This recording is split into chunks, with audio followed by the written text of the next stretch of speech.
अस्सलाम वालेकुम नाज़रीन, मैं सद Abbas Bhatt advocate high court हाजिर खिदमत हूँ कुछ नई कानूनी इंफॉर्मेशन के साथ जो अगेन पासपोर्ट से रिलेटेड है और आपके किसी मसले का हल हो सकती है। नाज़रीन, लोग क्योंकि बहुत ज्यादा जो है ब्लैक लिस्ट हुए हैं पासपोर्ट, तो लिहाजा कॉल्स और इंक्वायरी का सिलसिला बड़ा ज्यादा है। और मैं सिर्फ जो है वो नई तजर्बात कोशिश में करता हूँ कि पुरानी वीडियो से जो है रिलेटेड चीजें ना हो, लेकिन बहरहाल कुछ लोग नए सुनने वाले होते हैं तो उनके लिए कुछ चीजें रिपीट भी की जाती हैं। आज मैं 2-3 सवाल जो है वो आपके सामने रखूंगा, बल्कि आपको बाखबर करूंगा, आगाह करूंगा कि काइंडली ये चीजें मत करें। नंबर 1 ये है कि कुछ लोगों का मुझे इतना ज्यादा अफसोस होता है कि मैं उनको कहता हूं कि भाई आपका पासपोर्ट अगर ब्लैक लिस्ट के अंदर आ गया है और आपको पता है कि वो आ गया है, उसके बावजूद आप किसी दूसरे मुल्क का वीजा लगवा रहे हैं। और एक शख्स ने बेचारे ने मेरे से राब्ता किया 2-3 माह पहले, उसने कहा जी मैं वीजा लगवा रहा हूं और मेरा ब्लैक लिस्ट के अंदर है, मुझे पता है। तो मैंने उसे कहा कि भाई आपका अगर पता है तो पहले इसको रिमूव करवाओ। अब वो बेचारे सादे लोग हैं, वो एजेंट्स के हाथ चढ़ जाते हैं, उनके हथे चढ़ जाते हैं। उस बेचारे ने 12-15 लाख रुपए में सऊदीया का वीजा लिया और वीजा लेने के बाद उसने टिकट भी खरीदी और जब जाने लगा तो एयरपोर्ट के ऊपर उन्होंने ऑफ रोड कर दिया। अब इस तरह के जो केसेस हैं, मुझे उनकी इतनी दिल से मुझे अफसोस होता है कि मेरी सारी मेहनत, आप तो अपने तो पैसे आपके जाहिर जाया हो रहे हैं, और मेरी ये कोशिश जो होती है कि मैं अपने कोई चीज सीखी है पासपोर्ट से रिलेटेड या लॉ से रिलेटेड, तो मैं उन लोगों को पहले ही बताऊं कि उनका नुकसान ना हो। अब वो बंदा बेचारा इलेक्ट्रिशियन का काम करता है, अब वो इलेक्ट्रिशियन की बेचारे की क्या दिहाड़ी होती है, आपको पता है वो 500, 1000, 2000, और लाहौर शहर जैसे बड़े शहरों में नहीं है, गांव में कहीं रहते हैं या दूर दराज इलाकों में कहीं रहते हैं, तो वो काइंडली खुदा का, मैं उनको कहूंगा कि खुदारा ये मत करें। अपने साथ आप उधार लेकर लोगों से बाहर का वीजा लगवाते हैं, सारे मामला करते हैं, और उसके बाद आपको पता चलता है कि जनाब आपका सारा मसला खराब हो गया। एक तो ये वाकया मुझे बताना बड़ा जरूरी है, और दूसरा वाकया जो मैं आपसे शेयर करूंगा उसके अंदर भी इसी तरह की चीजें हैं कि आपने, एक तो पहला वाकया जो बताया उसके अंदर काइंडली वो लोग जिनका पासपोर्ट ब्लैक लिस्ट के अंदर है, उनको पता चल गया है, काइंडली अपने पैसे जाया मत करें। पहले आप अपने आप को क्लियर करवाएं, उस प्रोसीजर के अंदर अपने आप को डालें, उसके बाद आप अगली बात करें। अगर आप यही करते रहेंगे कि आप पैसे जाया कर रहे हैं और आप वीजा लगवाते जा रहे हैं, तो फिर आपको उसका खामियाजा भुगतना भी पड़ेगा।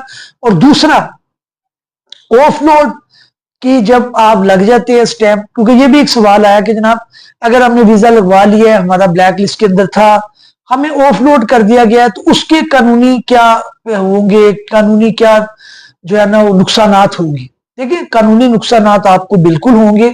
आपके स्टैंप के, आपके पासपोर्ट के ऊपर जब इस तरह की कोई स्टैंप लगती है जिसके ऊपर ऑफलोड लिखा होता है, तो आप दुनिया में कहीं भी जाएं, बाद में आप क्लियर करवा लें, आप चले जाएं, तो कहीं ना कहीं आपने कोई, मिसाल के तौर पे टर्की के अंदर या आपने ग्रीस के अंदर या इटली के अंदर, किसी भी मुल्क के अंदर आपने जब अपने कागजात को बनवाना है वहां पर जाने के लिए, परमानेंट होने के लिए, तो वो जो ऑफलोड की एक स्टैंप है वो आपके आड़े आती रहेगी।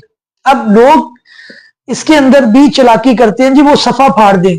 भाई सफे जब आप फाड़ते हैं तो वो दरमियान में से एक सफा मिसिंग होता है। आप बादेजा जब भी कहीं वो प्रेजेंट करते हैं अपना पासपोर्ट, तो आपसे पूछते हैं भाई ये सफा दरमियान में क्यों फटा हुआ है, आप उसके अंदर सस्पिशियस हो जाते हैं। इसलिए खुदाना आप कानूनी जो है वो रास्ता अडॉप्ट करें। कोई जरूरत नहीं है कोई आपके चालाकी लगाने की, कोई होशियारी लगाने की, बड़ा सीधा सीधा मामलात है। ब्लैक लिस्ट जो है उसका जो लॉ है वो बड़ा कॉम्प्लिकेटेड है।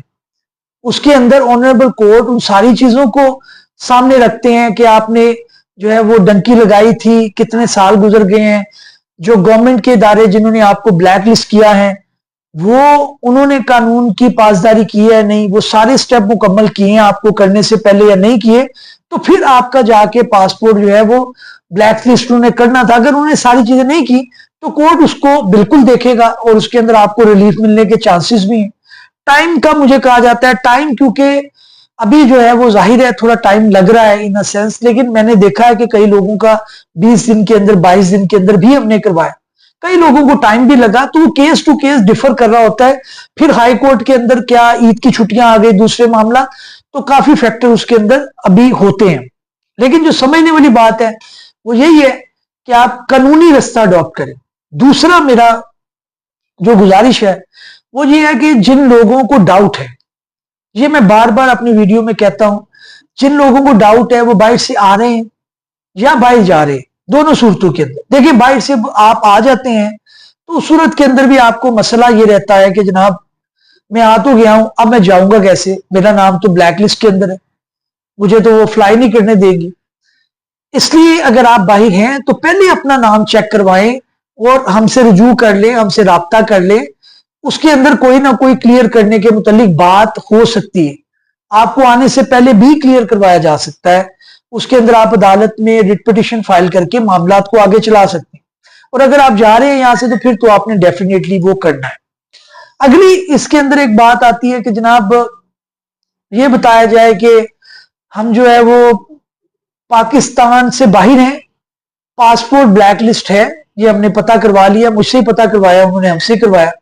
अब वो कह रहे हैं कि मैं यहां से ईरान जाऊंगा तो या मैं किसी दूसरे मुल्क जा सकता हूं कि नहीं। देखिए, बात यह है कि फिर वही बात है कि कानूनी रास्ता ना छोड़ें। जिंदगी के अंदर जो ओवरसीज पाकिस्तानी है, जो बाहर जाते हैं, जो रहते हैं, जो वहां पे सेटल होना चाहते हैं, खुदारा कानूनी रास्ता ना छोड़ें। बाहर के ममालिक भी और पाकिस्तान के अंदर भी अगर आप कानून के मुताबिक चलते हैं तो आपको रिलीफ मिलने के चांसेस होते हैं। अब आप कह रहे हैं जी मैं पाकिस्तान नहीं आता, मैं कहीं दूसरे मुल्क चला जाता हूं, तो आप बेशक चले जाएं। अब कई ममालिक का डाटा आपस में शेयर होता है, कई ममालिक के जो है वो आपस में रवाबित होते हैं, सेंट्रलाइज सिस्टम हो गया है। तो आप ये नहीं कर सकते कि आपने चालाकी लगा के पाकिस्तानी है किसी दूसरे मुल्क चले जाए। उधर भी अगर आपका पासपोर्ट ब्लैक लिस्ट है और एम्बेसी, अगर आप लेट सपोज आप दुबई में हैं और आप जो है वो इटली जा रहे हैं, पासपोर्ट आपका ब्लैक लिस्ट है। अब आपने वीजा अप्लाई किया इटली का, इटली ने देखा पाकिस्तान का शहरी है, इसकी इंक्वायरी करवाओ पाकिस्तान से। अब उन्होंने इंक्वायरी करवाई तो पता चला कि आपका पासपोर्ट जो है वो ब्लैक लिस्ट है, आपको वीजा रिफ्यूज हुआ ऑन द बेसिस कि आपका पासपोर्ट ब्लैक लिस्ट है। उस सूरत के अंदर क्या करेंगे आप, आपने एक और तमगा सजा लिया अपने पासपोर्ट के ऊपर। तो इसलिए अगर आप कानूनी रास्ता अडॉप्ट करें, आप अगर बाहर से बैठकर भी रिट पिटिशन फाइल करें और अपना नाम जो है वो क्लियर करवाएं तो कई मामला आपके सुलझ सकते हैं। बहरहाल ये मैं चीजें बार बार कह चुका हूं। अब अगली जो इसके अंदर बात आती है कि जनाब मैं एयरपोर्ट वालों ने कहा है कि आप इमिग्रेशन ऑफिस चले जाएं, वहां पर आपका काम हो जाएगा। देखिए, मुझसे ये पूछना कि जनाब मैं एजेंट के जरिए काम करवा लूं, एक होता है कि आप खुद जाके एप्लीकेशन देते हैं, कोशिश कर रहे हैं।